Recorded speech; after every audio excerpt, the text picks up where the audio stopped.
Hello po, kumusta po? Meron po ulit akong i-share sa inyo. Ah, Kasi po marami pong nagtatanong, paano daw po ba ako kung mag-aral?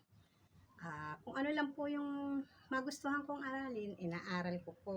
Pero bago po ako mag-share sa inyo, magpapasalamat po muna ako sa ating dakilang lumikha dahil Diyos po ang nagpapagaling kaya dapat pasalamatan po natin.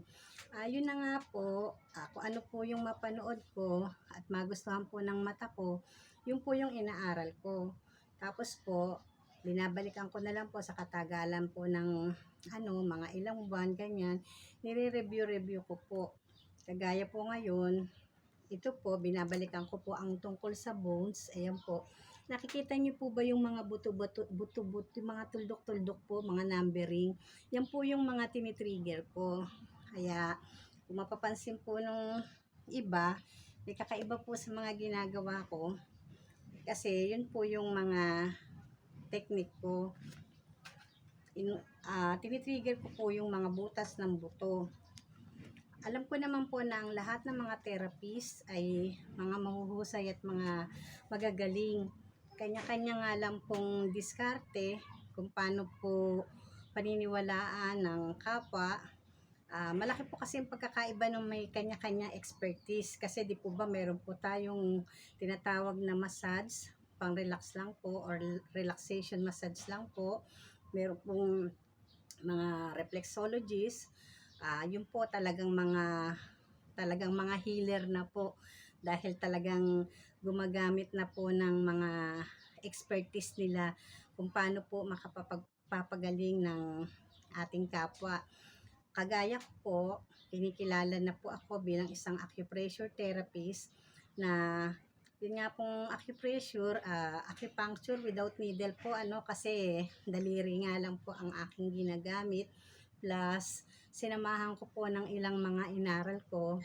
Nag-aral nga pala po ako ng Swedish, massage, acupressure, basic acupuncture, saka po sports massage, shiatsu, saka nga po yung yung dito nga po ako na nakilala bilang isang eksperyensyadang terapista dahil nga po sa dami na po ng na-experience ko po sa mga kliyente ko. Marami na po ako naalaga ang iba't ibang klase ng cancer na talaga pong inilalabas po ng ospital at pag-aralan ko na nga lang daw po dahil talagang naghihintay na lang nga daw po ng miracle ang mabuhay pa. Yun nga po, pinagkakatiwalaan po na alagaan ko. Kaya naman po, sakto naman po, marami po ako natututunan sa mga kliyente ko pong mga inilalabas po ng ospital. Doon ko nga po nakuha ang marami kong experience. Kagaya nga po nitong sa bones, alam niyo po bang may 12 parte po tayo ng ating mga buto. Yung una nga po itong ating skull, ito pong ating ulo, sa ulo po yan. Tapos po yung mandible, may mga butas po tayo dyan. Kung mapapansin niyo po yung style po ng therapy ko, kung saan-saan po gumagana yung kamay ko, kaya nakakapako po kung nasan yung kanilang mga bukol.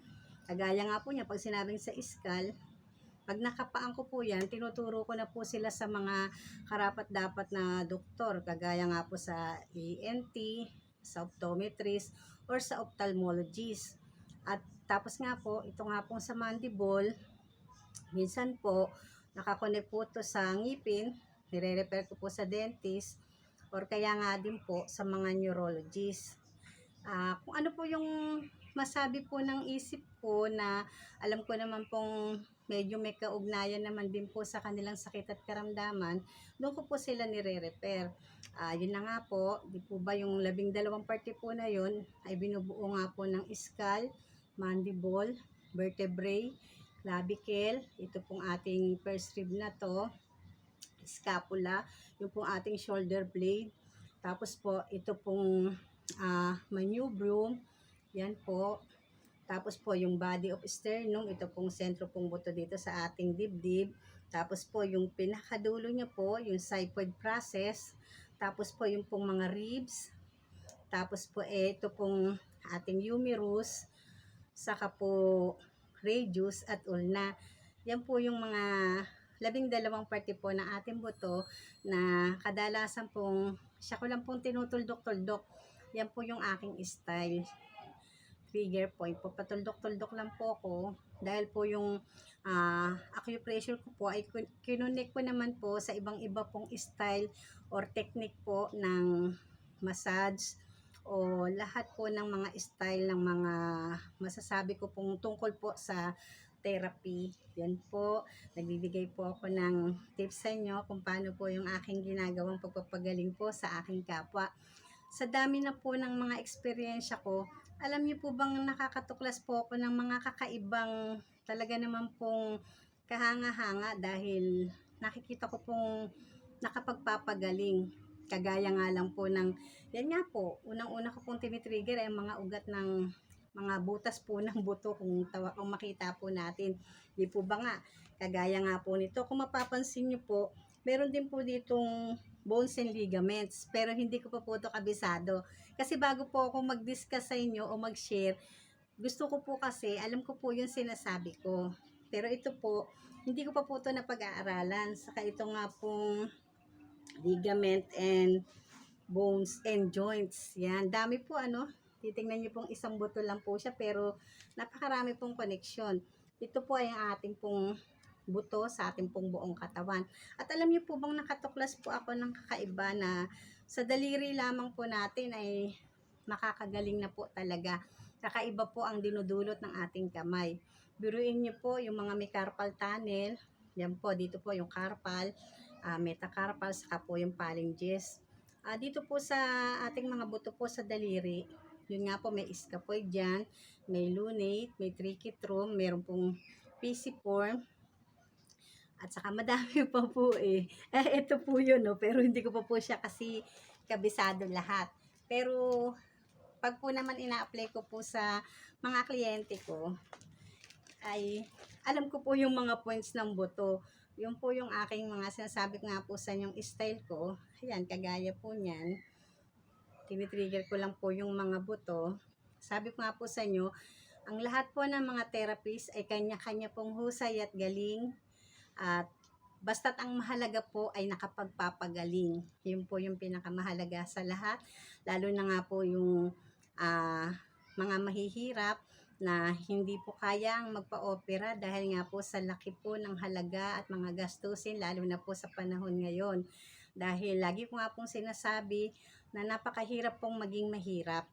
Kaya po hanggat makakaya ko po, ay nagsishare po ako sa aking kapwa na aking pong kaalaman para kung mapansin po nila na may mga kakaiba na po sa kaparte ng kanilang katawan, makapa po nila na pag gumanyan po sila, may bukol, ibig sabihin po problema, magpa-check up na po sa doktor. Saka lagi ko nga pong sinasabi, ito pong inyong mga gilit-gilit ng daliri, pagtuunan nyo po, pagka po lumubog, problema na po yan.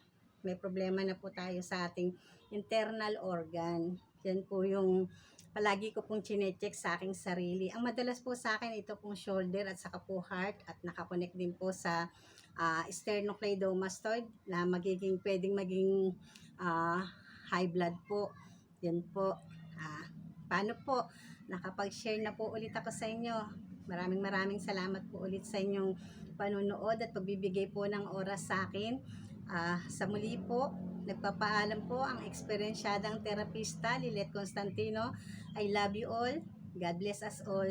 Bye-bye.